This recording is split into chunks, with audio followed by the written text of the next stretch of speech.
If you run a real estate portal, I'm pretty sure I can guess what your customer's main complaint is, apart from price, obviously. Probably your agent customers are complaining about the quality of leads that you're sending them. Now, how do you, as a real estate portal, improve the quality of leads that you send to your customers? Well, one pretty easy, tried and tested way is by giving them extra tools, extra ways to visualize the listing that they are interested, or as it might turn out, not so interested in. And one way you can do that pretty easily is by contacting our sponsor, PropTex, with two X's. They provide things like real-time redecorating, staging, renovating of listings so that your viewers, the people looking at your listings, can actually decide if they're interested or not before becoming a dead lead to one of your customers.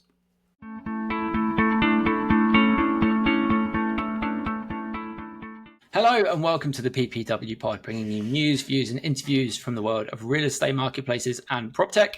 I'm joined today by Harvey Hancock from a new apartment. How are you doing, Harvey? Very good, thank you, Ed. Know your rights, ladies and gentlemen. Know your rights about getting your deposits back. That's my only comment at the top of the show today. Okay, cool. Well, ready to test out the acoustics in your new apartment. And Simon Baker, how are you doing, Simon? I'm feeling very young today because I'm in an old person's retirement village. So I'm hanging out with my parents who are in their very late 80s, nearly 90, in Melbourne, Australia, for a few days. Okay. All right, let's get on with it. Today's episode is a news episode. We'll crack on with the first thing on the agenda, which is that CoStar seemingly is considering rebranding the long-time real estate portal number 2 player in Australia domain to homes.com.au. Why don't you tell us about this story, Harvey? Yeah, of course. So I was going to give Simon a test, which was guess which domain name CoStar has bought, but you've just given the game away, Ed, unfortunately. Oh, no, I knew it anyway. Well, I was going to give you a softball at the top of the show, Simon. But I'm pretty sure it was Simon who sent us the tip-off on this one. That may be true, actually. Do you know how much they paid for it, Simon, is the question. In Australian dollars, about 29 million. About 23 million. Oh, 23 Australian dollars, 15 million US dollars. So this seems like a pretty serious domain purchase by CoStar. Now, the interesting one here is that obviously Domain is one of the most well-known brands in Australia. Predates realestate.com.au. So if Andy Florence is serious about having some international rebrands on the market, we've already got homes.com in the US, etc. It might come at a cost to Domain. So this is an interesting one, Ed. Yeah, thank you. So what do you think are the benefits and the drawbacks of this? As you mentioned, this is, I hesitate to say beloved. I don't actually know if it's beloved, but it's a name that's been around for a long time. And, a lot of marketing over the years has gone into establishing domain.com.au in people's heads. Do you think this is just they've bought homes.com.au as a domain just so that nobody else buys it? Or do you think they seriously are considering renaming domain, Simon? My opinion is that if you've spent $2 billion buying a business and you're going to spend another 1% as an insurance policy so that no one sort of sits there and someone else comes along, buys it and says, well, hey, I'll hold you to hostage. Spend the money and get it done. I mean, what they've done, I assume, is bought the homes.com.au business, which is a small listing site that from everything. I didn't even really know anything about it. So it appears to be a relatively small little business that is wouldn't be worth that much money, but clearly it's got a valuable domain. Yeah, so that's insurance policy and gives you an option to do something in the future where if you are going to do it, you have all the levers at your control and you can go pull them. So why not? Yeah. So you mentioned there that homes.com.au already operated as like kind of a minor real estate portal in Australia. And as you said, probably not, let's be honest, worth as a business, whatever it was, 23 million Australian dollars. So if you're the guy who set that up, you've got a lovely little payday there. You probably, as soon as that guy knew that the domain was going to be bought out by CoStar and their love of homes.com as a domain, he probably, got on the phone and said, would you be interested, right? Yep. Yes. I think that a lot of work will be done before anything's done changed regarding domain, purely because you're absolutely right. Ed, millions and millions have been poured into that brand over a long time.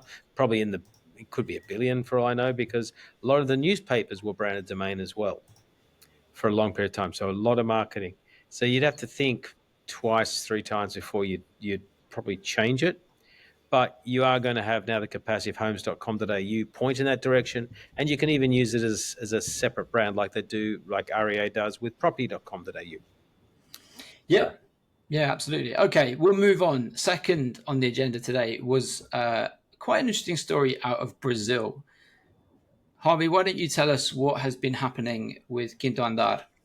Yeah, so a bit of context for everyone. Quinto Andar is basically the number one player in Brazil. It started out doing some rentals, and now it's evolved into mortgages, brokerage, all kinds of stuff. It's a pretty big business, and it has been offering for the past few years Quinto Cred, which is a rental guarantees product. Now, the news this week is that Quinto Cred has been axed. It's been cut from Quinto Andar's list of offerings.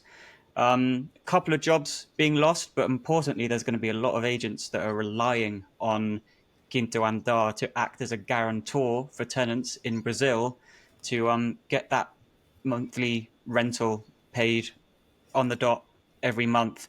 Quinto Andar handles defaults where people don't pay their rent, for example. So yeah, this is going to be an interesting one because a lot of the agents, I was reading today that this is required by under Brazilian law, is that you need to have a guarantor who's going to ensure that the tenant is valid, vetted, is able to pay their rent. So there's going to be a lot of agents who are going to be scrambling around looking for an alternative because Quinto Andar says this isn't one for us anymore. Over to you, Ed.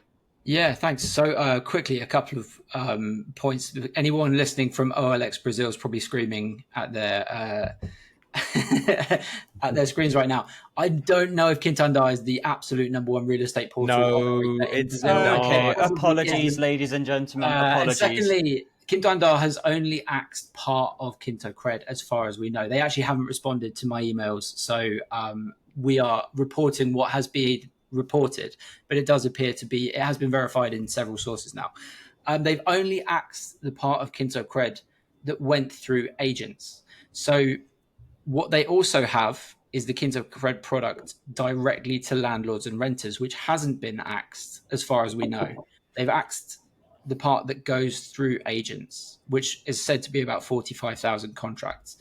It seems a little bit odd to me, firstly, because this is kind of how Quinto Andar made its name. It made its name by bringing trust to the rentals market in Brazil through, being the guarantor. And it also seems odd that if I were to cut any part of that, I would probably cut the part that seems more risky that goes direct to landlords and agents. Right, Simon? Yeah, so a couple of things. As a very early stage investor in Viva Real that merged with Grupo Zap, that is now OLX. No, clearly Quinto Andar is not the market leader. Apologies. Secondly, so no, it's okay. We're going to beat you up while we can. Okay, and we're going to enjoy it. Don't worry, it'll hurt, but it'll be fun. Now, the in terms of, I think there's probably more to the story than meets the eye, is what my feeling is here, and it may be something to do with either a regulatory or legislative change, because either the concept of loaning, being a guarantor, is profitable or it's not. Now, Loft has a similar business. You go to Mexico, there's like a Moraduno and a few others who have a similar business as well. This is widespread practice in Latin America where you're going to rent something, you need someone to be standing behind you. It's usually your dad or a cousin or an aunt or uncle or whatever. So I think we'll find there's more than meets the eye here. I assume that the Loft is doing very well out of this, so why wouldn't Quinto Andar? Okay, and I think then, therefore, this is either there's an issue with the structures they had in place with the industry, there might be some regulatory change, or maybe that segment's not profitable because they're sharing too much of the value with the agents, or they've said, look, we're just going to go direct. We don't actually need to pay commissions to agents anymore, and we'll just go back. We'll rewrite those contracts as direct contracts, and we're big enough now overall. So I think we need to somehow get to the bottom of this. But overall, it is surprising.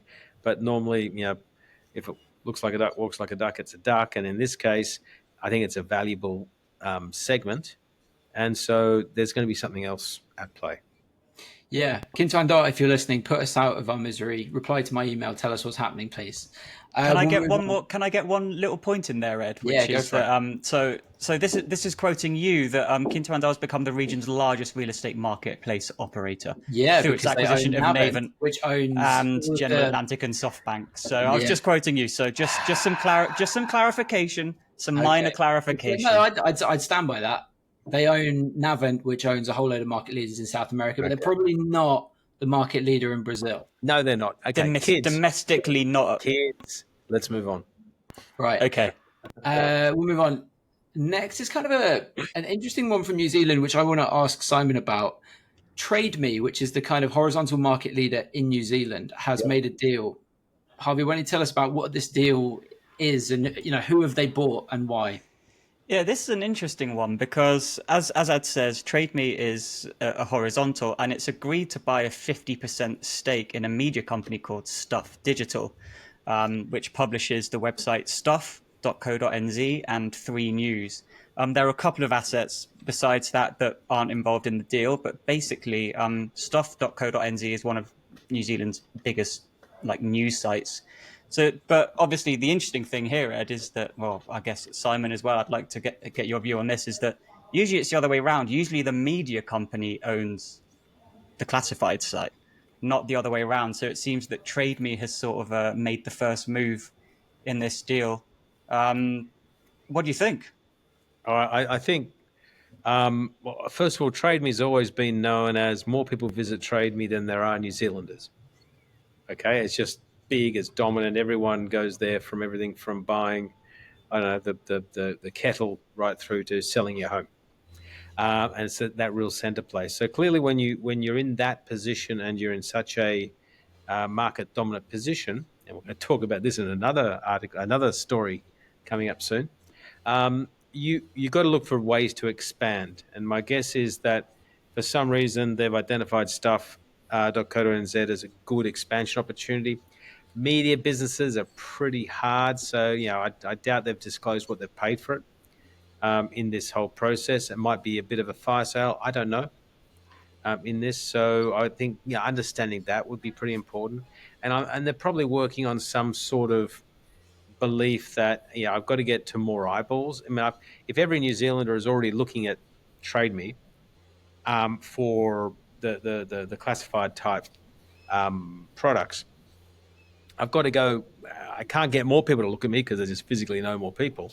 So I better get them to look at something else. So why don't I buy a news business and get very good at promoting not only the editorial content with advertising around it, but I can now put classifieds integrated into that and just drive a better ecosystem, would be my hypothesis about what they're trying to do there. 1 + 1 is greater than 2 is what I think. I'm not sure there's ever been. I mean, I kind of had a quick look back to try and find any other cases of a real estate portal buying a media company. As far as I can tell, this is the first one. So I thought it was kind of. But remember, TradeMe is more than a real estate portal. True, it is. Yeah, it's just a true horizontal player in the market.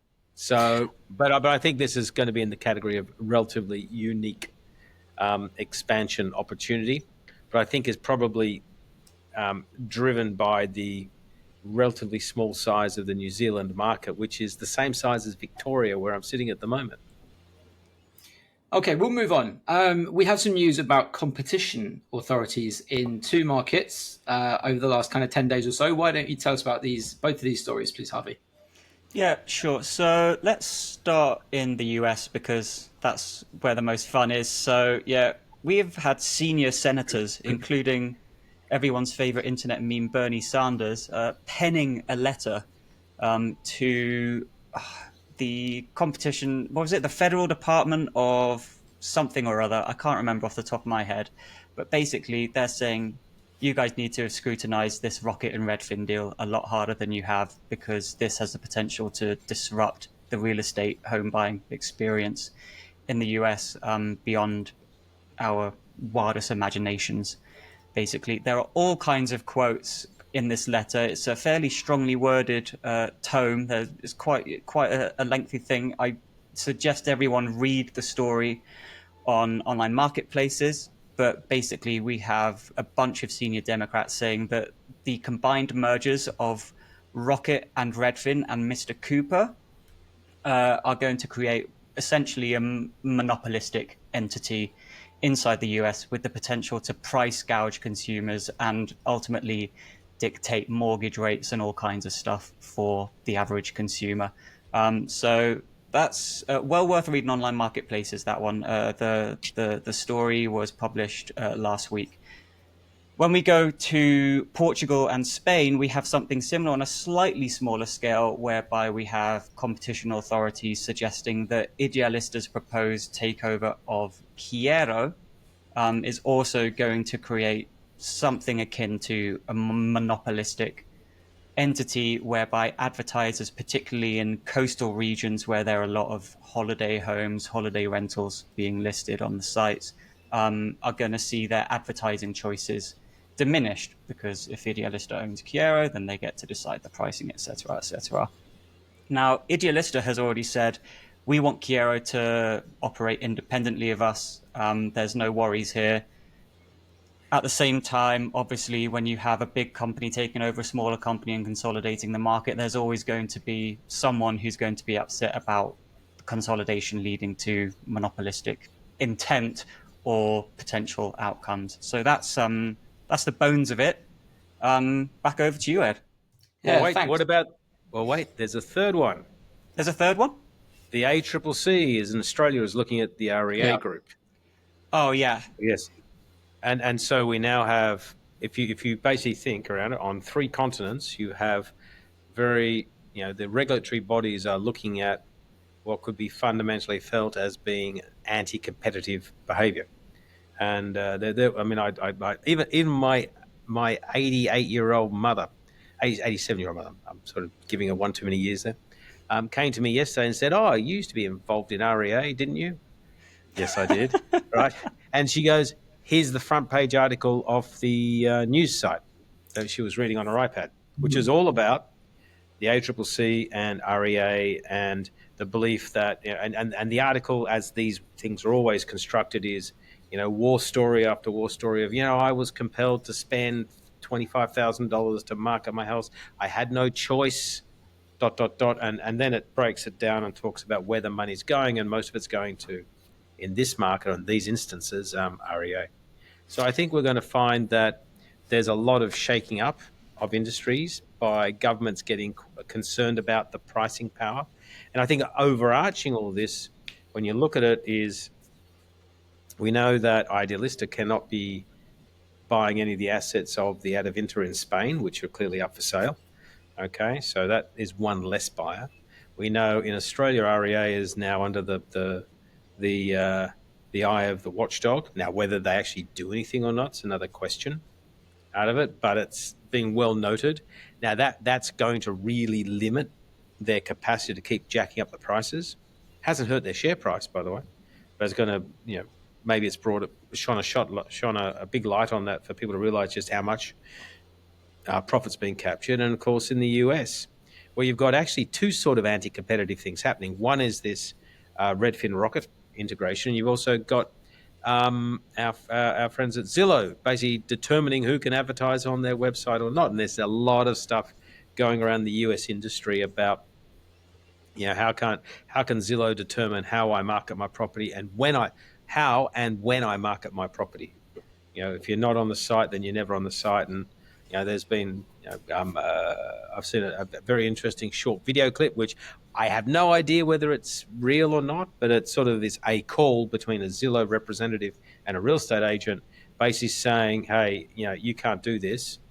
You got to fix it up now."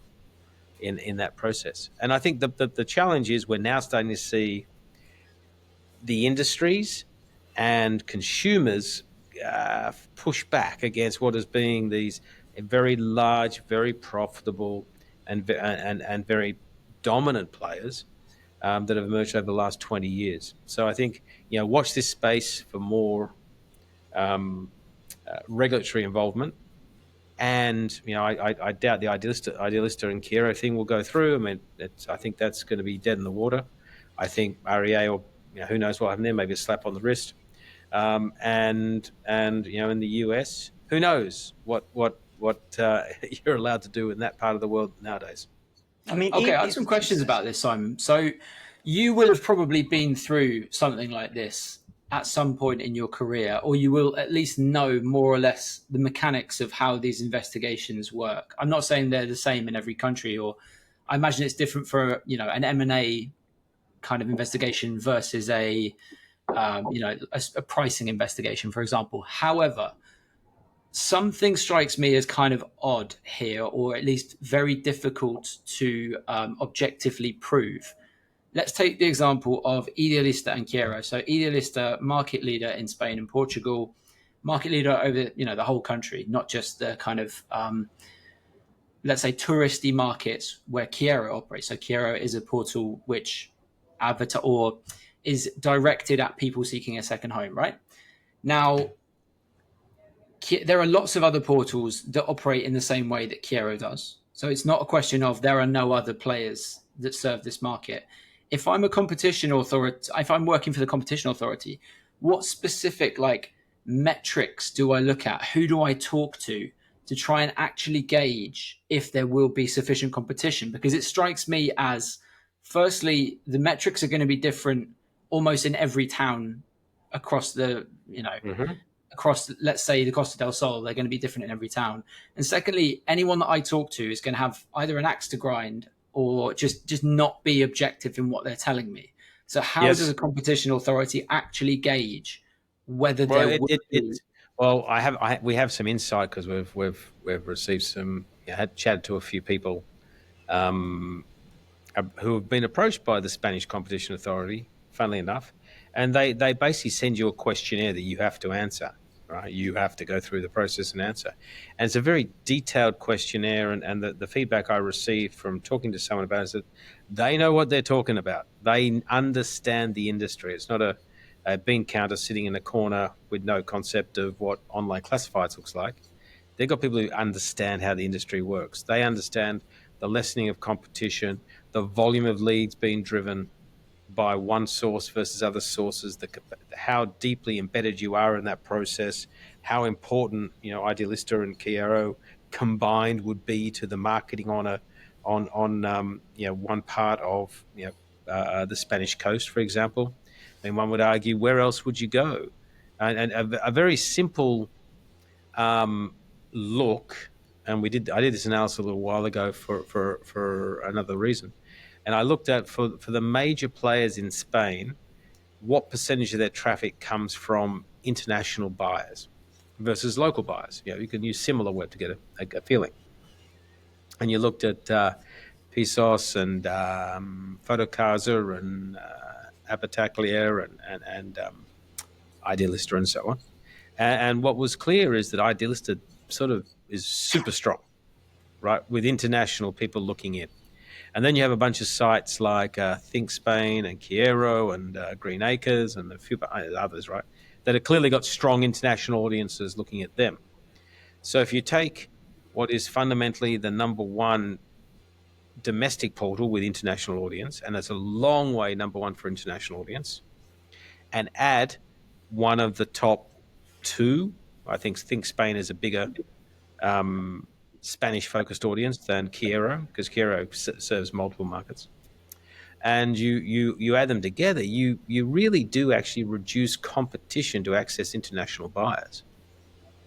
Okay, so there are many angles you can look at here.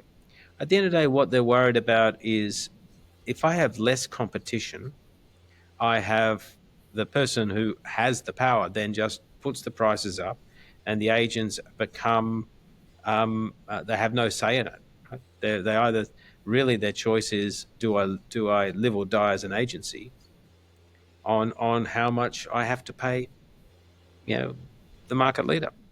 So yeah, I think it's actually that they'll have a very smart approach. They'll look at it, and who knows where it's going to end up. But I would be, given all the noise that we're hearing, and clearly no one's going to write wonderfully positive things in these surveys that go around. And by the way, I've heard of surveys happening in the Italian market as well. Right, just looking at the strength of CRM systems and so on. It's the regulators everywhere are wanting to understand the level of power that an incumbent, either a CRM system or a portal or whatever, has in the process, especially as now we all live in a digitized world. Does it come down to as well the kind of political will at the top to do something here? So the reason I say that is because I was investigating or looking at Swiss Marketplace Group in Switzerland, the market leader by a country mile, which prior to, I think, was it 2021 or 2022, where they founded Swiss Marketplace Group? It was basically a coming together of a lot of powerful players in the industry to create this market leading company, right? In my own personal opinion, an absolutely egregious oversight by the Swiss kind of competition authorities on that one. But I was reading on Reddit, Swiss people saying, "Oh, actually, in Switzerland, politically, we're just not really into regulating that sort of thing. It's as long as it doesn't affect, businesses. Politically, it's just not a big deal in Switzerland." Does it come down to, at the end of the day, the kind of politics or the kind of ideology to a certain extent that tend to govern that market? And also I think remember Switzerland's sort of EU but not EU in this whole scheme of thing. Now the EU itself is they like to have level playing fields. They like to ensure that there is no market dominance where they can play a meaningful role. So I think you're going to find that they're going to be quite tough about it. Other markets, yeah, of course, people don't care. And in the US, there's the problem with when you look at some markets like the US is what's the current strength of the regulator? Does it have the capacity to look at what's happening? Has it any of that power been stripped by Elon Musk and co. Right in this whole Doge process? And maybe it's just going to be noise from some senators and some politicians, but no action. I don't know. So, but there's a lot of politics involved in these outcomes as well. But I would rather have someone look at it and determine whether it's right or wrong. I mean, I'm sitting here, and at some point, we'll be selling a couple of my parents' houses, right? And why should we pay an enormous amount of money to access an audience because we have no choice? And I think it's very important that we find that fair and reasonable prices are being charged for the true service being provided. And if someone was to ask me my view on it, I think the argument by the portals would be, well, you've got to charge this money so that people get more leads and they go to the top of the search and the buyer gets a better, so the seller gets a better outcome. Whereas my view is when someone buys a house, they spend a long time searching. It's not like I wake up in the morning and I bought the house by lunchtime. Okay. And secondly, I go through all the listings, whether they're at the top of the search, the middle of the search, or the bottom of the search, because I'm looking to see if I can buy the house I want and maybe I can save $10,000 or $20,000 or whatever the number is in that process. So I'm not even convinced that the money that's spent to go to the top of the search is really delivering material results above being a standard listing anyway. I think it's mostly vanity. And I know because we set it up as vanity in the first place. So here I am criticizing a model that I helped build. But hey, maybe hanging out in the old people's place gives me time to think. You live and you learn, don't you, Simon? Yes. Or in this place, you live and you... Anyway, we move on. All right. I think we'll leave it there. I know you've got to go, Simon. Guys, thank you very much for joining me. And, we'll see you on the next episode. Thank you. Yes. Next week. Back when I'm back in Europe. Okay. Bye-bye.